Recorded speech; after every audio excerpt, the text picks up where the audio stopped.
I think it started when I was a teenager. I played a lot of other pieces, but I think with Schumann in particular, he has a certain imagination that I think it's rare. The fact that he has multiple characters in his music. And then recently I started to think about what I stand for as a musician, as an artist, what I'd like to do for my time here on this earth, and just what my relationship to classical music is.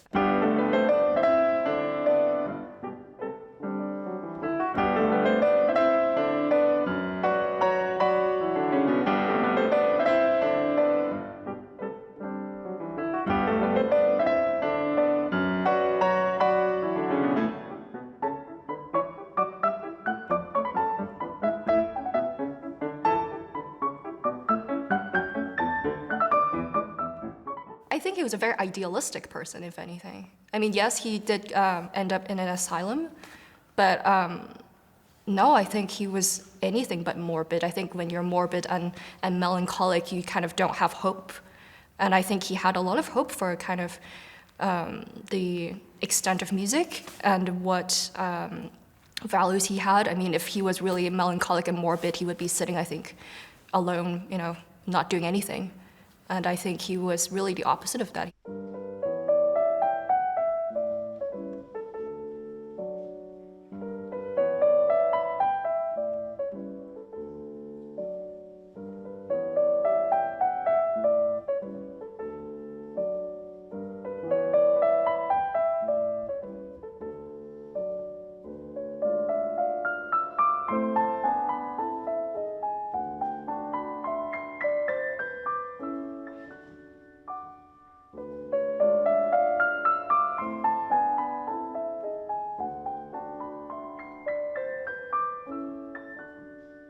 I really was fascinated that he had this mission, Davidsbündler, this artist group that he had with people like Mendelssohn, with Clara Wieck, and also a couple other artists and composers. And they were very driven to really bring the new generation of musicians, write about the state of music, the state of art at their times, and they would publish articles under pseudonyms.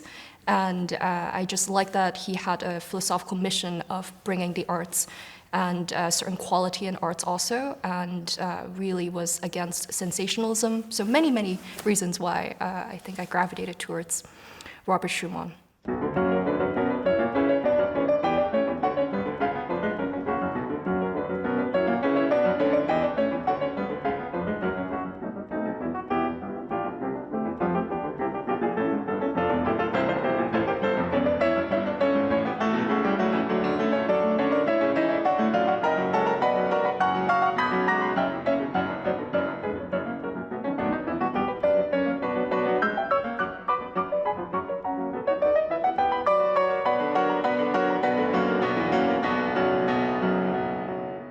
I think Robert took this story, or this dual spirit, from an author called Jean-Paul. And in that book, it's about these twins who write autobiographical, but also they are contrasting characters. And even, I think, they were just so similar. It's these twins. One of them is dreamy, doesn't know anything about the world and the business, and it's kind of up in the trees, or in the sky rather, thinking. And then the other twin is much more street smart and savvy and intelligent in that way. And I think that is Florestan, and then the dreamy one is Eusebius. Because I think Robert read these books when he was, I think, a teenager and really loved his books. And I think he was very inspired by that, and I think that's a huge part of where Eusebius and Florestan came in.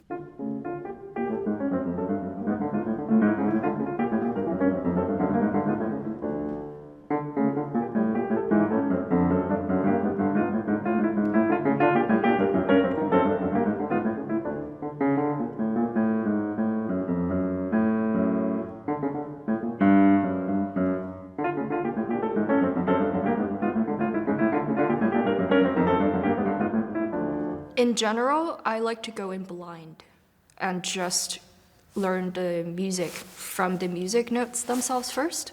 I think there's something very innocent that way. I really get to know the music for itself, not influenced by historical or biographical information. It's always a philosophical question of what counts as part of music interpretation, you know, how much does it matter? But because I knew that I was going to make a record, I wanted something more and really try to find pieces that also align with me as a whole. So I'm not only a pianist, but I also had a strange background of studying philosophy, which is not usual, I think, for many musicians. And so I wanted to find something that would connect me that way as well. And I found it through Davidsbündler somehow.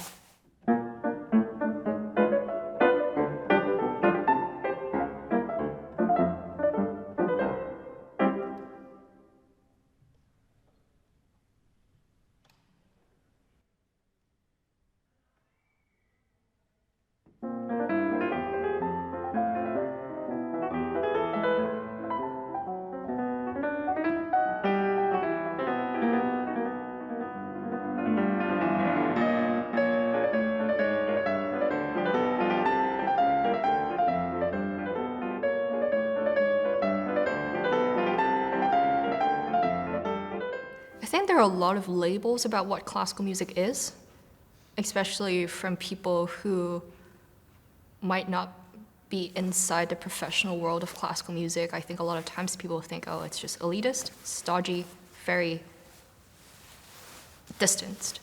And I think sometimes yes, sometimes no. And I would like to bring more people into classical music just by sharing the music and my passion for it, my interest in it, and the everyday life aspect through what I do, and somehow it seems to be working. Hi, so thank you for coming. I'm Tiffany. This is a new pop-up idea to play classical music in unusual places.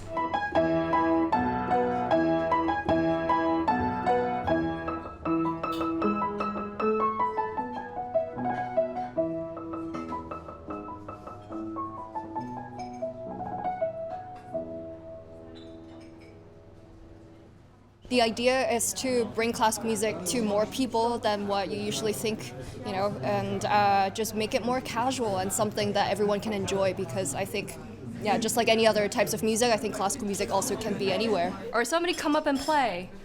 How about that? Hey, you guys, one of you play, no? You want to play something? What's your name?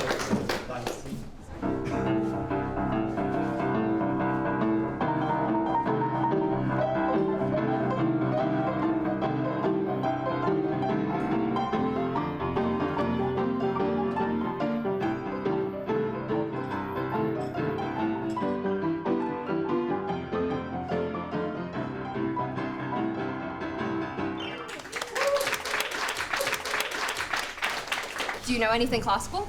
Yes. Stage is yours. All right.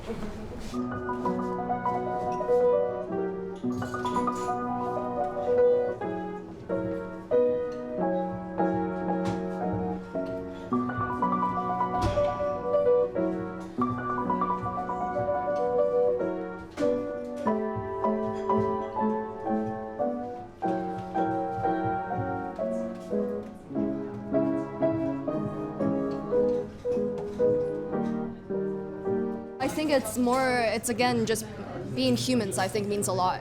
You know, I think there are so many things that separate us as people, you know, from each other, and to experience, you know, each other's presence as human beings, I think that's kind of what's wonderful about classical music in my life, and how it's, you know, been able to bring so many people together in that way, so.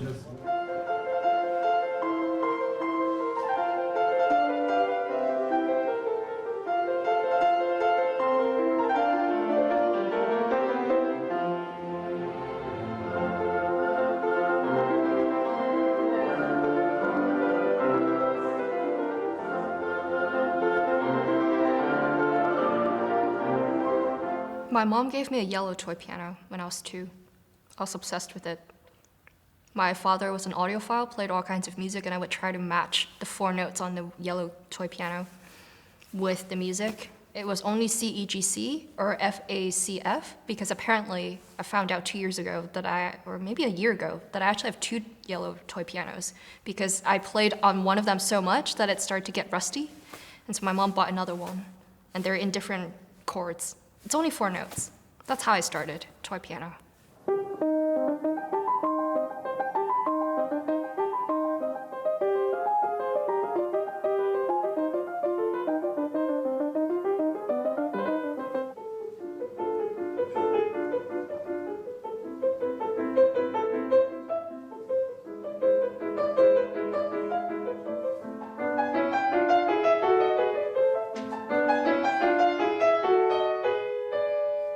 So how did I become a pianist? As a miracle somehow.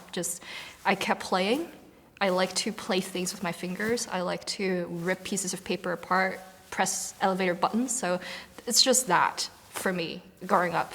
And somehow when I was 7, I auditioned for Juilliard. Why? Because not that I knew what that meant, obviously my parents just thought if I'm going to pursue music, maybe somewhere outside of Hong Kong. So Juilliard. I knew that I was nervous. I remember, scratching my head on the steps up to Juilliard to audition when I went for the live audition at 8. Somehow I got in, full scholarship, failed the English exam, took a year off, learned English. From 9, I've been in New York. So, yeah, that's kind of just how it started and how it's going. It's just cluelessly somehow I like to play the piano, and I was very lucky to have the support somehow. Even now.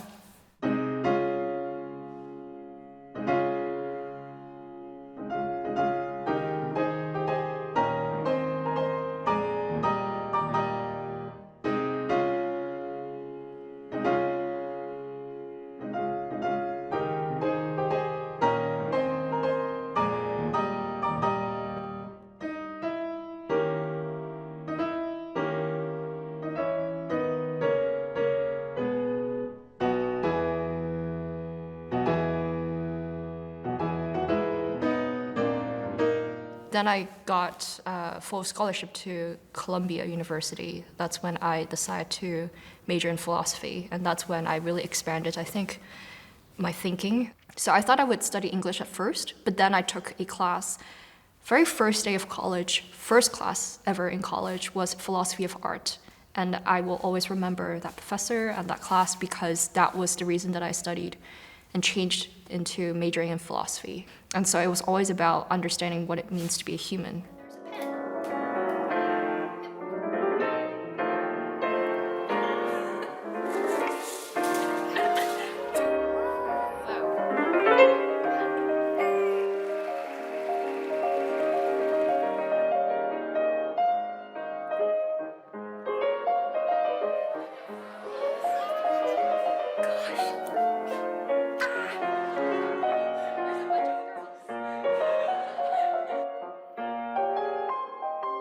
It's to show the human aspect of classical music as a way to bring more people into classical music and get people into composers, for example, that they did not know.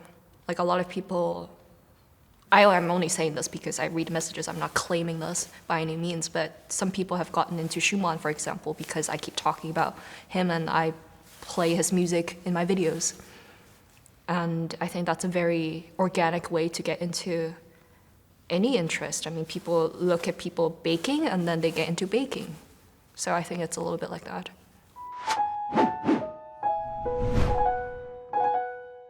Hi, Riley. Hi, how are you doing? Good. Thank you for coming on to Classical Chats. Where are you currently? I am at home in Charleston, South Carolina. Today we have Matthew Graham, who is an engineer in the UK. Nice to meet you. Oh, it's really good to meet you. I've been a big fan for quite a long time. The idea started during the pandemic, together with classical. It was because, I talk about myself way too much, and all the time, when I am on the internet at least. I mean, I don't do that when I'm by myself. I don't talk about myself to myself, but I thought it's time to open up to the people that are watching my videos, and I would love to know what everyone's background is with classical music. So I I posted a video asking people 2 questions. What is classical music to you? When was the first time you experienced classical music? I had no idea I was going to get 1,700 responses. And these were not one-sentence responses. These were paragraphs long. People were very open, vulnerable, personal in these stories to me. And it took 3 weeks for me to read through every single one. And I was thinking, classical music is not just what people think it is. Really, it's in so many different people's lives.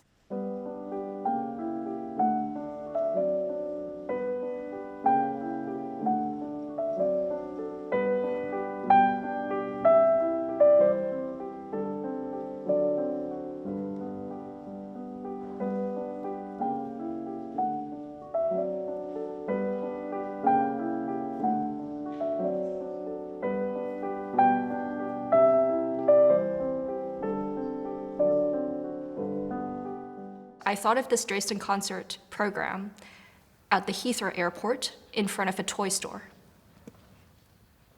And I was looking at a bunch of stuffed animals, and I thought, Kinderszenen.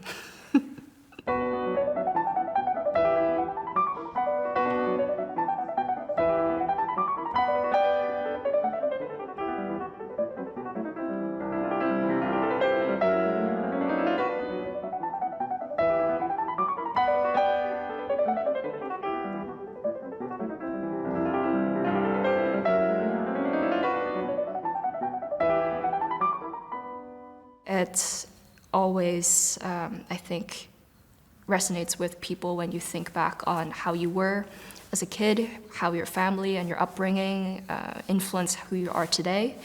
I think in the past couple of years, especially during the pandemic, I thought a lot about myself and reflected on kind of my whole identity. And I wanted to pay tribute to, parts of my childhood, also have a space for people to also think about all of that, not only about their present times and their struggles and their successes just at one period, but think more as a whole.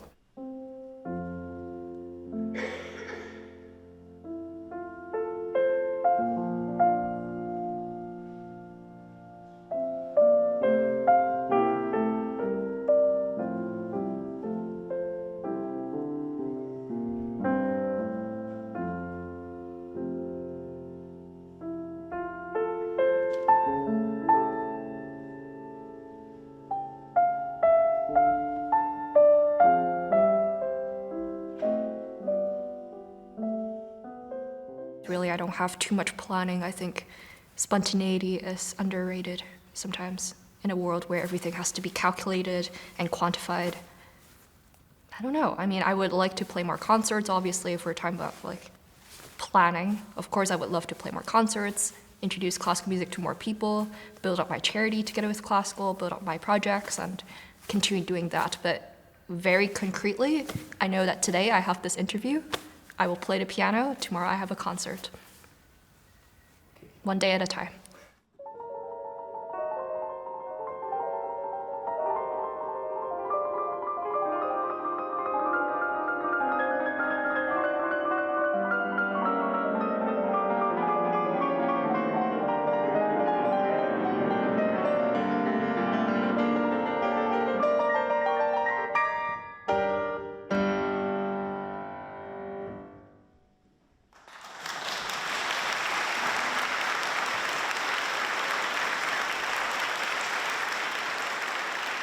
I'm never satisfied.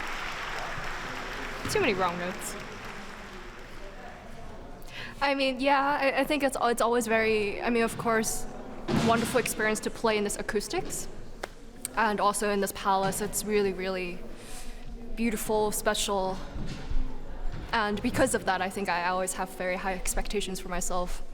And so, yeah, I'm never satisfied.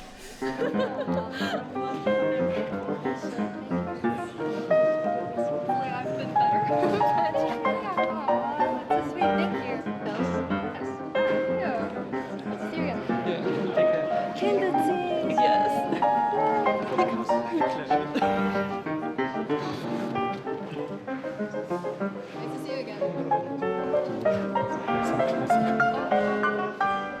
think just like for any musicians, it's about connecting with humans when you play music, and the fact that they show up and they wait and they want to meet me, I think it's a wonderful human connection there in person, because most of my time it's through, cameras and screens. So it's always very special to connect in person at the same time, experiencing the same thing.